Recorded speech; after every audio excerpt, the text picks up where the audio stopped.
প্রথমে এই ভিডিওটা দেখো, তারপরের ফানি কমেন্ট পড়ব। Hello everyone, welcome back to my channel. আমি তোমাদের প্রীতি। কেমন আছো তোমরা সবাই? 2025 সাল তোমাদের কেমন কাটবে অবশ্যই জানিও আমাকে। আমি জানি প্রতি বছরই আমাদের সবার ভালো খারাপ মিশিয়ে বছরটা কাটে। আমারও সেম এবছর ভালো মুহূর্ত একটু তো আছে, তার মধ্যে খারাপ মুহূর্তগুলো বেশি। তো 2025 সালে আমি অনেক কিছু শিখতে পেরেছি আর নিজে একটু একটু করে বড় হয়েছি। আমি ভাবলাম বের হওয়ার আগে তোমাদের সাথে কিছু কথা শেয়ার করে যাই। আজকে আমি তোমাদের সাথে একটু শেয়ার করবো আমার জীবন সম্পর্কে, আমার কাজ সম্পর্কে। সোশ্যাল মিডিয়াতে আমি 5 বছর হয়ে গেল আমি কাজ করছি। ইউটিউব প্ল্যাটফর্মটা আমার কাছে স্বপ্ন বলতে পারো, যেটা আমি কখনো ভাবিনি এখানে আমি একটা জায়গা তৈরি করতে পারবো, মানুষ আমাকে ভালোবাসবে, আমাকে দেখতে পছন্দ করবে। তো এখন তো স্বপ্নটা পূরণ হয়ে গেছে আর আমি মন থেকে চাই যে আমি আরো ভালো জায়গায় যাই, আর বড় একজন কন্টেন্ট ক্রিয়েটার হই। 4 বছর ধরে আমি নিজের কাজ নিজেই করছি, তারপরে তো পাশে থাকার জন্য একজন আমার লাইফে আসলোই। তারপরে স্বপ্ন দেখলাম অনেক, দেখার পরে সব স্বপ্ন ভেঙে গেল। চলো এবার শুরু করি। সত্যি তোমার জন্য বুকটা ফেটে যায়। বিশ্বাস করো, কোনোদিনও ভাবি নাই তোমার আর রনির সম্পর্কে ভেঙে যাবে। बड़ा हरामी हो बेटा।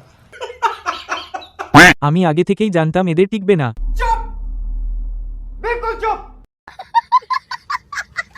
নাটকের শেষ নেই তোদের, আর একটা নতুন মাল করে দেখব। বলেন কি?